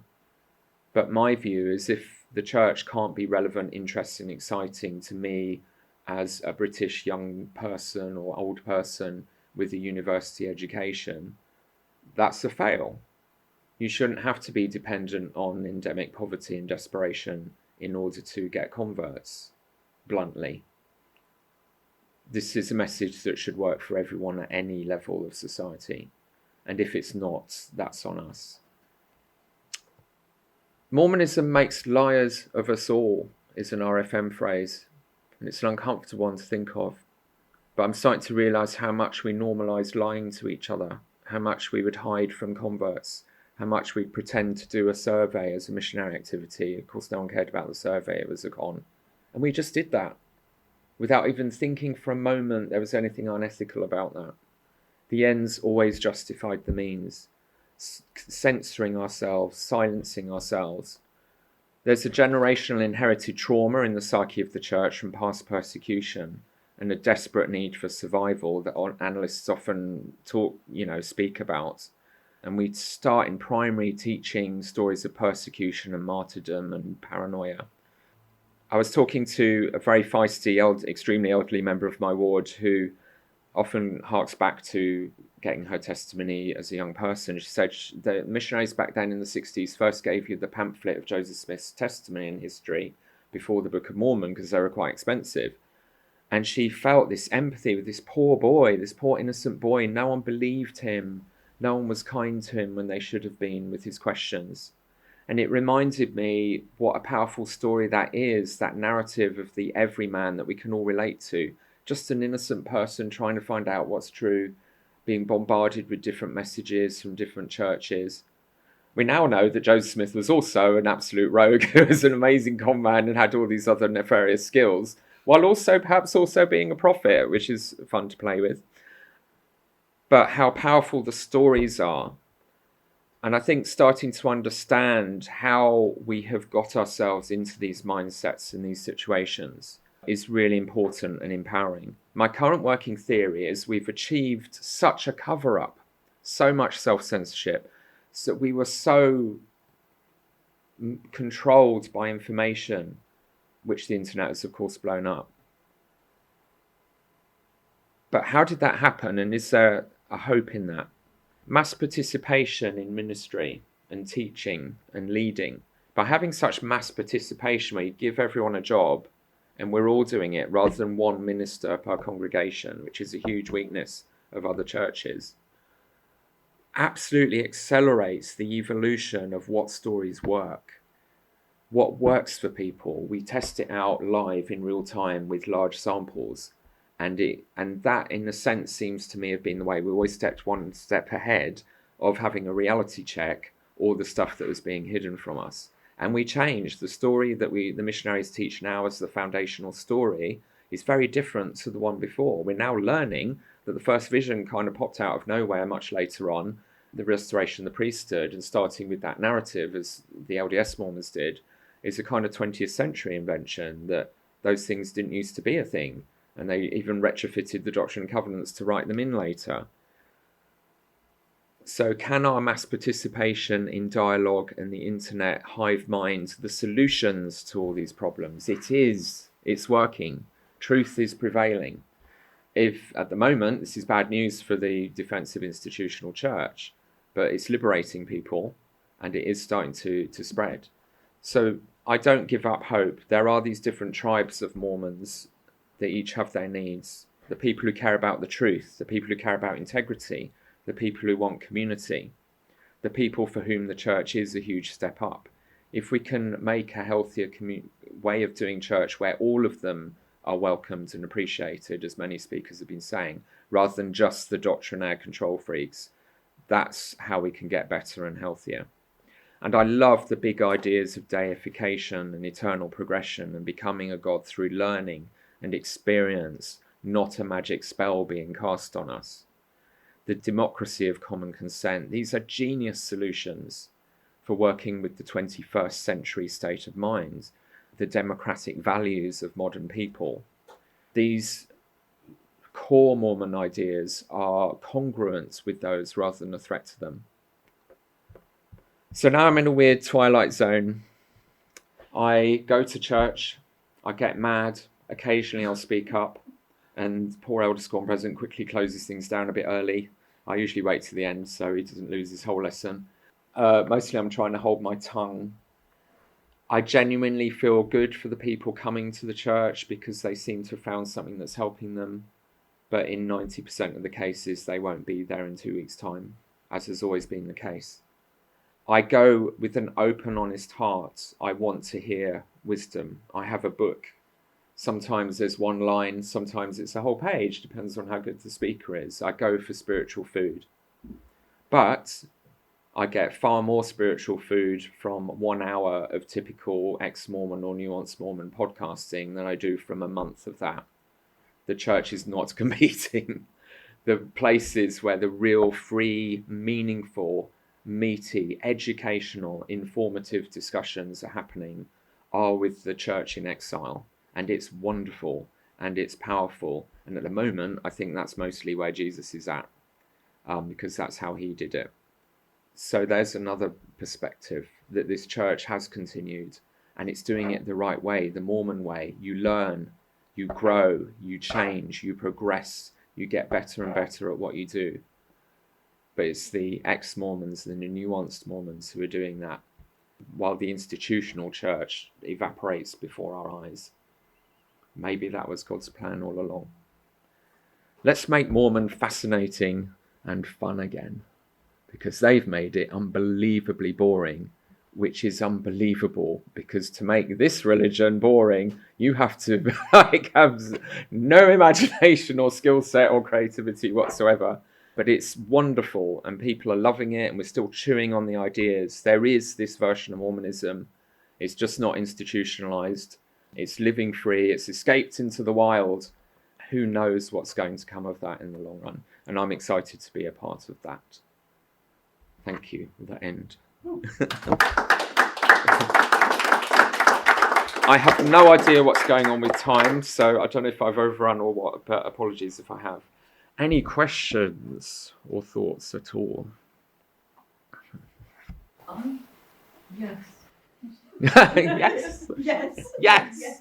That's what I've been thinking all day. Here I am. Yeah. I brought up, born in the church, brought up in the church. Yeah. Eldest of 7 children. Yeah. To the same church in the 60s and 70s that no doubt you did. Mm. And here we are, you still hold a sense of Mormonism that I do not recognise. Mm-hmm. I never recognised it. And a proclamation of monopoly of things like the truth. Yeah. Apotheosis and Yeah. become gods. So how can Mormonism, I'll ask you, produce you at one end of the spectrum, me at the other, and is the structure of the church something that enabled you to sit there with the privilege of being Well, I'm white and male, yeah. and me to go, it wasn't not only not good for me, the credibility of it was never there. So how would you explain the spectrum between you and I? I think in a sense that you find that in every religious movement or political movement. So that's one answer of several that I would give, and feel free to chip in, anyone else. I think, as I said, there are many ways to Mormon, that brilliant slogan from Sunstone and probably lots of other people, that I think the fact that we are empowered by so much teaching, like the thing I used to be really proud of is our church, particularly living in the Bible Belt where it's all worship and take the money and no education, that most of our experience on a Sunday was lessons, learning. It's a school. You know, learn, study, and we encourage that from a young age. Of course, they then don't want you to actually act on what you find out or carry on studying. They just want, they prefer an easy feedback loop. Yeah, that's right. But you get empowered. Yes. You don't question it. Yeah. You were But given it. I grew up in a Mormonism where my parents practiced questioning within the faithful paradigm. And the scriptures tell us to. This is why I'm finishing with that. I've often said, and I still stand by it, the last thing that will have to be torn from my cold, dead hands to entirely give up on Mormonism is that Joseph Smith, the charlatan, the adulterer, the criminal, the cad, also wrote that scripture. I'll take that, because it's saying you can't exercise power by reference to your own authority. You have to be persuasive. So it's about the ideas. It has to be rational, a rational faith. It has to make sense. And I think the way that some people arrive at that religion, while of course plenty are experiencing just thought control and oppression, particularly women, is they also gave us that. Well, I don't see the rational. Yeah. The rational there, I'd say, is it says leadership has to be by gentle persuasion, by real sincere love unfeigned. Sorry, it's tiny writing. But that for me is the key, that your only influence over other people, even as a leader, is what you offer them has to be self-evidently true, that it just makes sense. And it has to come from a place of sincere, genuine, charitable love and compassion and patience. And so where did you think you found that? There. and just there. Oh, well, and lots of others. There's a few others. D&C 58 says, be anxiously engaged in a good cause. No. Don't let the control freaks tell you what to do. That's a failure. You're damned if you're only living your religion because someone's controlling you. So there are scriptures of absolute democratic rebellion. Yeah. They're not the only ones, and I'm not pretending they are. Yes, and of course they were there, Yeah. but actually in practice, it Yeah. you lived Yeah. your Oh, I couldn't live it. experience. No, I got excommunicated for trying to live it. So I'm not saying it's there within the institutional church. It's not. But it used to be, to some extent at least, when there was less control. And that's the thread, you know, it's a percentage of this thing. And you could say, well, I can find those ideas in secular atheism and humanism, absolutely. Yeah. I can find these ideas in other religions. You know, it doesn't have to have a Mormon label on it. A lot of it's just basic common sense. But the fact that he's there within the scriptures is, for me, in a sense, I'm not asking you to have had the same experience as me, or I'm not shaming you for having a different experience. I'm just saying this is where I got it from. I'm a little nerd boy. I wasn't messing about in Sunday school. I was being incredibly righteous. I was paying strict attention and marking up my scriptures, and I believed this. And some of it I still believe. So the ideas are there. It's that seed of a great religion that even Joseph Smith had and even Brigham Young had at times. So at which point was it great? Yeah. I think it's still great in those ideas, those foundational truth ideas. Not that the churches, LDS Church, is living up to them. But if they did, they'd do better. I think as most of my generation feel that we were in some kind of Goldilocks zone.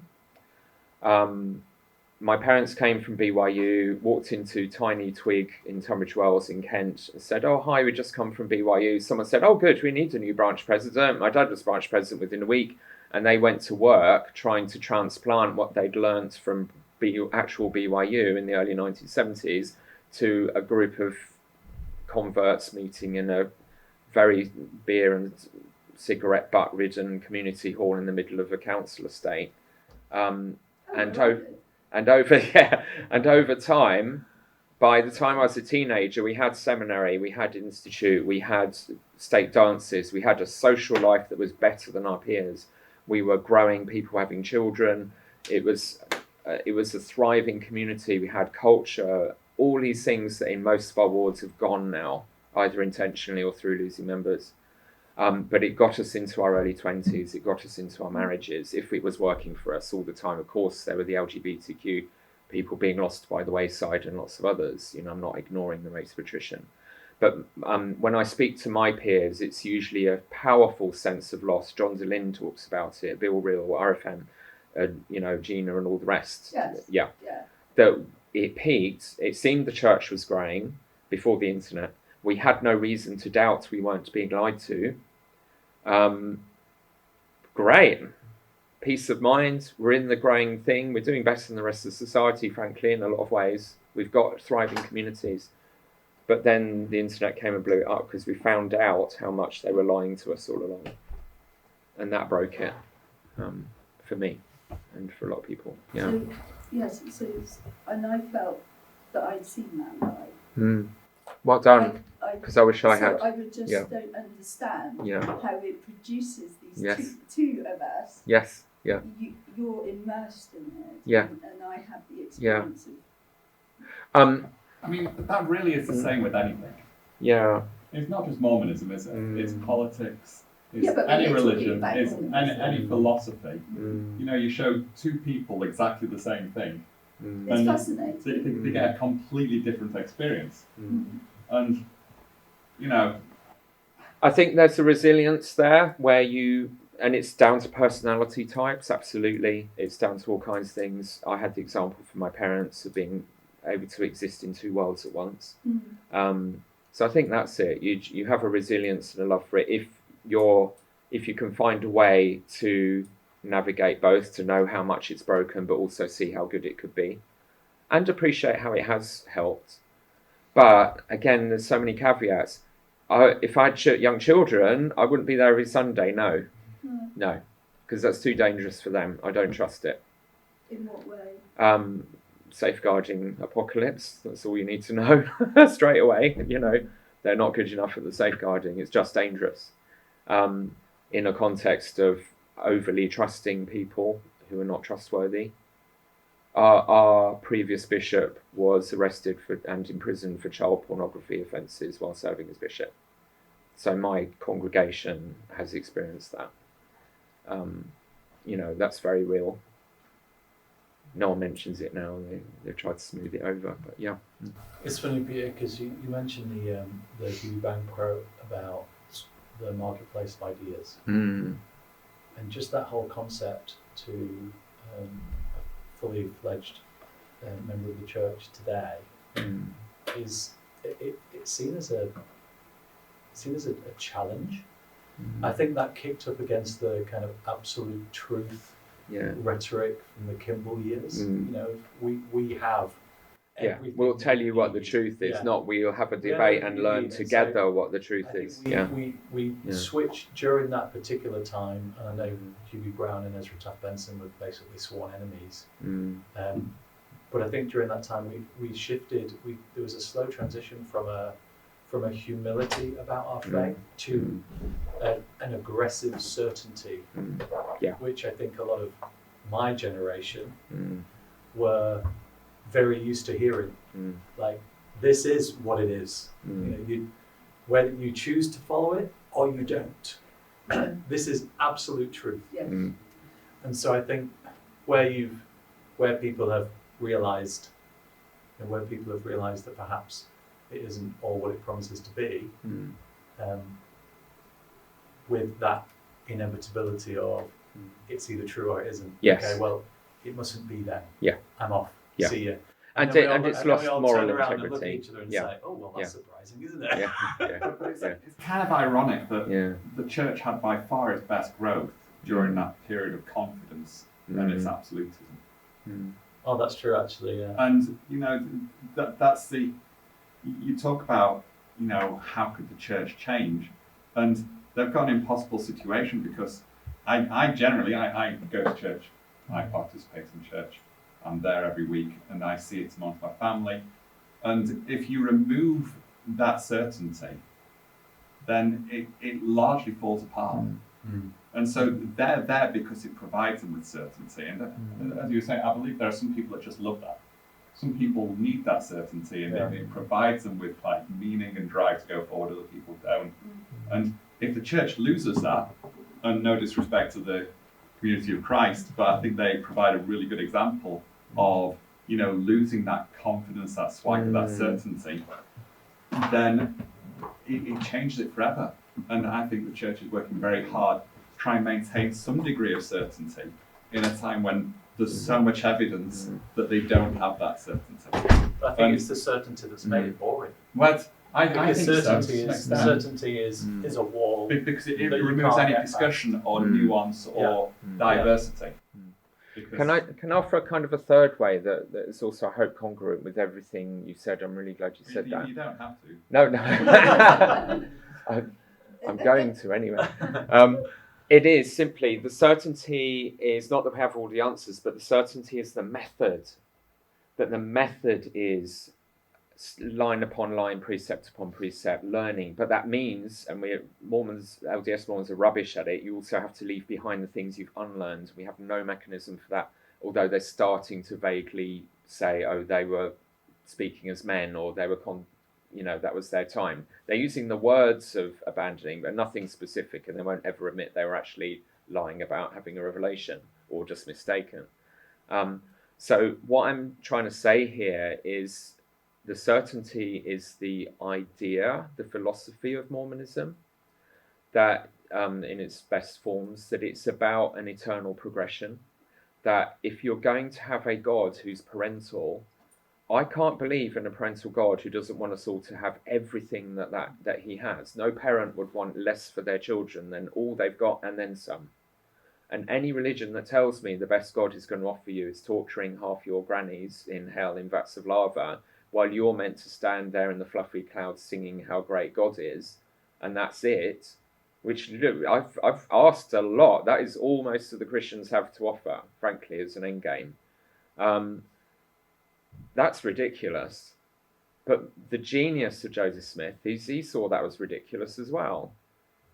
He could see the flaws. He was a great analytical thinker. He saw the gaps. What about the people who die without baptism? We'll fix that. What about the people who, and this here I'm pushing back on the polygamy thing again. What about the people who remarry? If marriage is something that can carry on in eternity, you're going to have polygamy. But it needs to work both ways, to be fair. It would be the feminist argument potentially. But then you have to redefine what marriage means. It's not an exclusive thing. You're sharing lots of people in lots of ways, but what does that even look like in heaven? Who knows? Because they can't be bothered to ask, as we've established earlier. But he saw a problem and solved it. Also his libido, so I'm not excusing that. But he, you know, if marriage is eternal, you have to have polygamy. So all these people who talk about disavowing polygamy, or having to do something around that, I think it's a difficult one. You have to tread carefully. It has to, in a sense, more like equalise polygamy with ultimate free choice. And I think what David identified in his session was that intimidation that, particularly for women, well, if you get to the next life and you deserve the celestial kingdom but you're not married, you will be assigned to a polygamous marriage, probably. It's okay. So that's what I'm talking about, is that big idea. That's what excites me, and I think that's what still excites people to keep bothering, is because there is a golden thread there through it all, or a water of living something or other, whatever metaphor you want to use. How we actually practice it and teach it and integrate it and everything that we do is a huge challenge. I definitely think we've done better in the past and we could do better.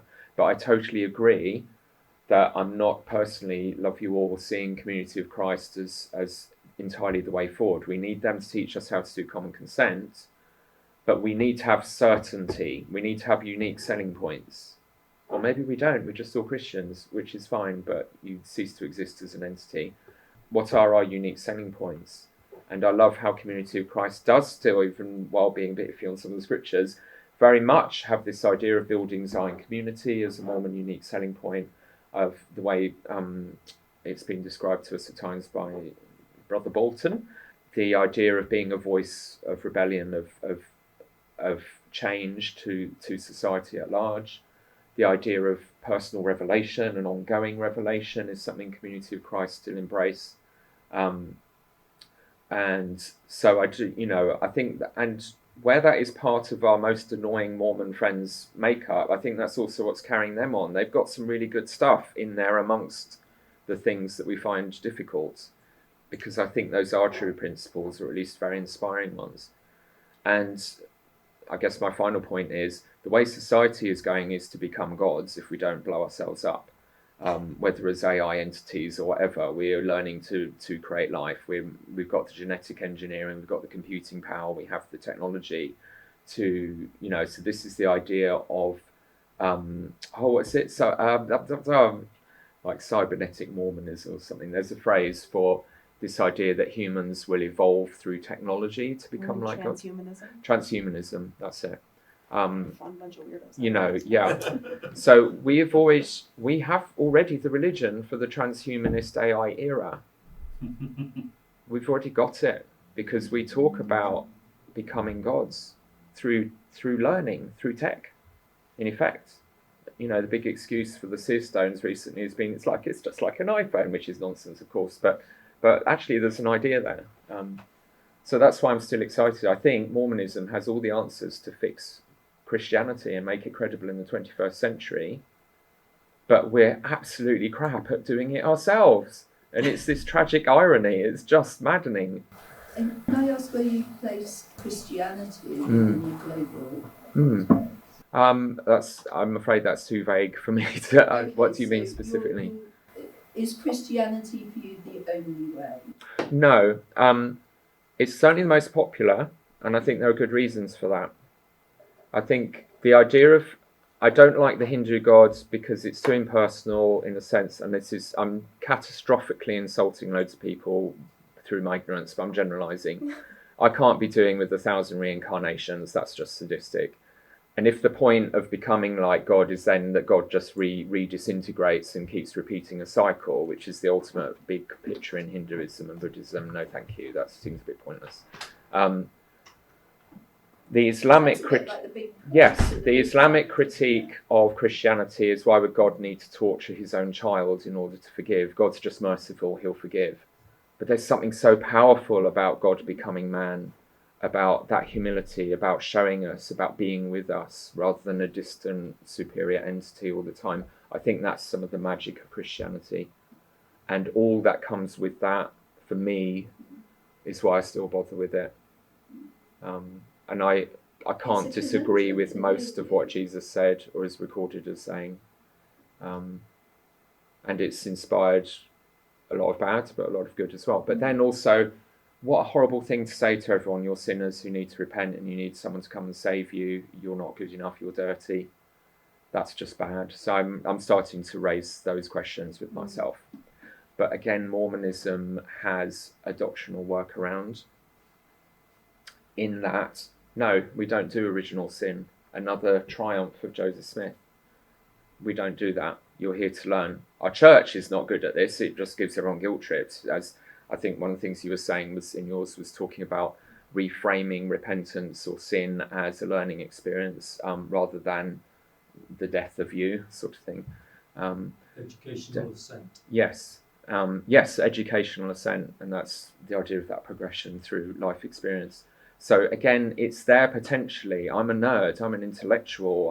I read these scriptures and think about the ideas as a little teenager and loved it and talked about it with my friends. That's my religion. Not guilt tripping over wanking in an interview. There's bigger things to consider. So that's why I'm still excited. Because I have started to learn about other religions and philosophies. I got to teach both for a bit at school, which was a brilliant learning experience. And you sort of find out they're not that much better. We shouldn't be intimidated. And as what, sorry? And if you had none of them? In what sense? No religion. Yeah. I think you still have to have a healthy secular humanism, which I also believe is lovely and good. I teach loads of amazing kids doing much better than the Mormons are and in secular humanist environments. No going to church. They're just great kids. They go to scouts. They learn good values. They've got lovely parents who love them and care about them. But then that depends on a nice upbringing and a good home life. A lot of people don't have those. Religion gives that. For them, this is better. But why should they have to pay such a high price in their autonomy, in their money, in their mental health, in order to get that community? It's a bait and switch for too many. On the tight end. Yeah. I love your questions, but we need to stop or we're going to get next door. Thank you so much. Paul, thank you. Thanks a lot.